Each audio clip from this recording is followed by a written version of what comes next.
সুপ্রিয় শিক্ষার্থী, আসসালামু আলাইকুম। আশা করি ভালো আছো। আমিও আল্লাহর রহমতে ভালো আছি।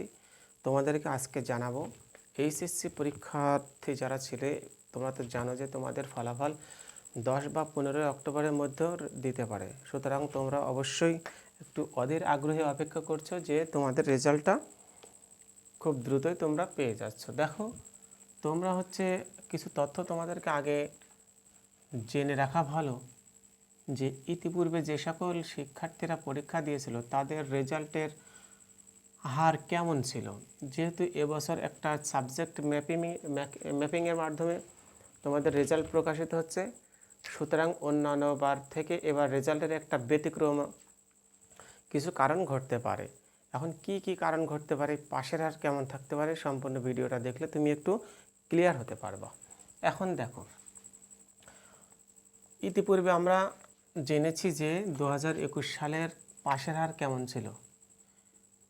তোমাদের যারা সিনিয়র ভাইয়া বা আপুরা ছিল তারা 2021 সালে যারা পরীক্ষা দিয়েছে, 2021 সালে পরীক্ষার্থীদের পাশের হার ছিল 95.26%। বুঝতেই পারছো, তার মানে শতকরা 5 জন ফেল করছিল আর কি। শতকরা 5 জন ছেলে মেয়ে ফেল করছিল, যেখানে 100 জনের মধ্যে 95 জন পাশ করেছে। অর্থাৎ তাহলে বলা যায় কি যে ম্যাক্সিমাম স্টুডেন্ট সেবার পাশ করেছিল, তাই না? খেয়াল করো, এবার 2022 সালে 88% পাশ করেছে।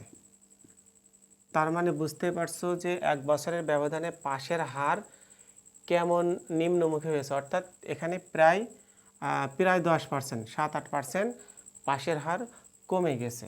অর্থাৎ শতকরা 12 জন ফেল বা 10 জন ফেল করেছে।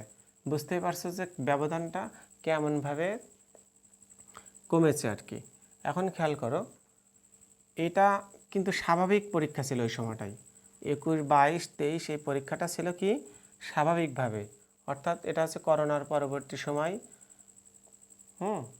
তখন দেশের অবস্থা স্বাভাবিক ছিল, সেই সময়টায় পরীক্ষা ছিল।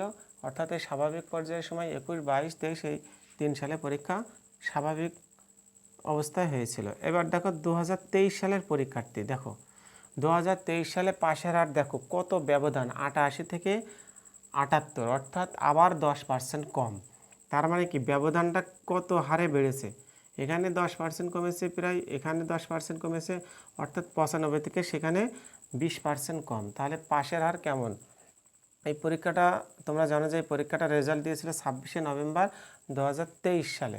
অর্থাৎ এই পরীক্ষাটায় যে পাশের হার ছিল, এইটার সাথে আমাদের 24 সালের পাশের হারটা একটু কম্পেয়ার করতে হবে। এখন খেয়াল করো 23 আর 24-এর ডিফারেন্টটা কী।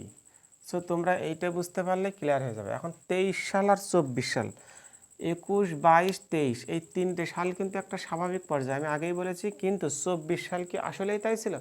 তোমরা জানো বা ইতিমধ্যে তোমরা সরকারি ওয়েবসাইট বা সরকারের পক্ষ থেকে তোমরা ঘোষণা পেয়েছো যে একটা সাবজেক্ট ম্যাপিংয়ের মাধ্যমে তোমাদের রেজাল্ট নির্ধারিত হবে। অর্থাৎ তোমরা যারা এইচএসসি যে সকল সাবজেক্টগুলো পরীক্ষা দাওনি বা দিতে পারোনি, সেই সকল সাবজেক্ট এসএসসির রেজাল্ট অনুযায়ী এইচএসসিতে নির্ধারিত হবে।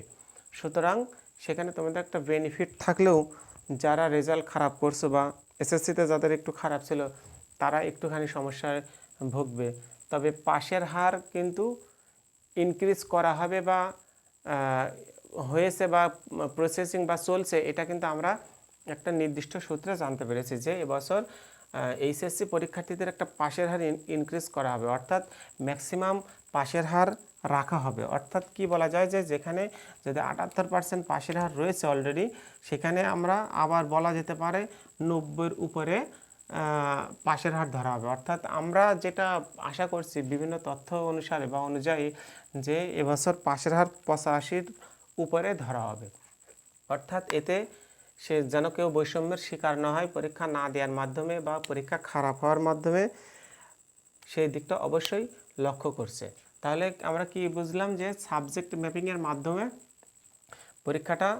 পরীক্ষার রেজাল্টটা নির্ধারিত হবে, অলরেডি সেটা প্রসেসিংয়ে রয়েছে। এখন খেয়াল করো আমাদের রেজাল্টটা খারাপ হওয়ার কি বিশেষ কারণ থাকে। আমি 2-3টে পয়েন্ট আলোচনা করব তোমাদের জন্য। তোমরা একটু ক্লিয়ার হবে। রেজাল্ট পরবর্তী যেসব কার্যক্রম আছে তোমাদের একটুখানি আইডিয়া দিয়ে রাখি, গত ভিডিওতে আমি এটা বলেছি, আজকেও বলে রাখি। দেখো, রেজাল্টের পরবর্তী তোমাদের কাজ হলো রেজাল্ট দেখে তোমাদের যে সাবজেক্টটা মনের মতো হয়নি সেই সাবজেক্টটার জন্য আবার পুনর্বিবেচনার জন্য আবার আবেদন করা। অর্থাৎ মনের মতো হয়নি কি যে তোমার হচ্ছে সাবজেক্ট ম্যাপিংয়ের মাধ্যমে যাতে মেলেনি, অর্থাৎ তোমার এসএসসিতে ম্যাথে ইংরেজিতে মনে করো যে এসএসসিতে হয়েছিল 85, কিন্তু ইংরেজি পরীক্ষা তো এবার হয়নি, সাপোজ হয়নি, তাহলে এবার যদি তোমার 80 হয়ে যায় বা 78 হয়ে যায়, তাহলে বুঝতে হবে যে এখানে একটু সমস্যা হয়েছে। অর্থাৎ ইংরেজিতে যদি তোমার ওখানে 85 হয়ে থাকে, তাহলে এইচএসসিতেও 85 হবার কথা, যেহেতু ওই সাবজেক্টটা তোমার ম্যাপিংয়ের মাধ্যমে করা হচ্ছে, এসএসসি অনুযায়ী করা হচ্ছে। সুতরাং এরকম সমস্যা যদি হয়, এছাড়াও যদি তোমরা মনে করো যে এই সাবজেক্টটা আমি খুব ভালোভাবে পরীক্ষা দিয়েছি কিন্তু আমার রেজাল্ট এমন আসলে কেন বা গ্রেডিং কমে গেল কেন, সেক্ষেত্রে তোমরা আবেদন করতে পারবে। এই কীভাবে আবেদন করতে হবে, কী করতে হবে, এটা আমরা রেজাল্টের পরে, রেজাল্টের আগে 2-1 দিনের মধ্যে আমরা সেই সব রেজাল্টের পরে আমরা জানিয়ে দেবো সেটা, তা কেমন। এখন খেয়াল করো, তাহলে সাবজেক্ট ম্যাপিংটা বুঝলে এবং কিভাবে আবেদন করতে হয় সেটা বুঝলে। এখন তোমাদের প্রথম কাজ হলো রেজাল্ট কিভাবে দেখবা। আমি আমার ভিডিও ডেসক্রিপশনে একটা লিঙ্ক দিয়ে রাখবো, ওয়েবসাইট দিয়ে রাখবো, সেখানে তোমরা ওই লিঙ্কে ক্লিক করে ওই সময়টা রেজাল্ট দেখে নিতে পারবে। এখন কথা হলো ওই সময়টায় সার্ভার খুব ডাউন থাকে বা খুব বিজি থাকে, যার কারণে রেজাল্ট কিন্তু দেখা যায় না। সুতরাং তোমরা থার্ড পার্টি কোনো অ্যাপস ব্যবহার না করে সরাসরি শিক্ষা মন্ত্রণালয়ের ওয়েবসাইটে যে রেজাল্টগুলো দেখবা, তাহলে অবশ্যই তোমাদের সেই সার্ভার ডাউনের শিকার যাতে তোমরা না হও সেটা দেখবে তোমরা, কেমন। এখন খেয়াল করো, তোমাদের এই সকল তথ্য জানানোর জন্য আমি রাসেল মোরশেদ স্যার সাথে আছি। আরও যদি কোনো তথ্য জানার প্রয়োজন হয় তোমরা 01742184042 নাম্বারে যোগাযোগ করতে পারো। আমার ফেসবুক পেজ রাসেল স্যার 90তে ফলো দিয়ে রাখতে পারো। এছাড়া আমি যে ভিডিওতে কথা বলছি ইউটিউবে, এই ভিডিও তোমরা হচ্ছে ইউটিউবে সাবস্ক্রিপশন করে রাখতে পারো পরবর্তী আরও তথ্য আপডেট পাওয়ার জন্য। আমি সবসময় তোমাদের সাথে থাকবো, বিভিন্ন তথ্য নিয়ে তোমাদের সাথে আসবো। সকলকে আবার ধন্যবাদ জানাচ্ছি।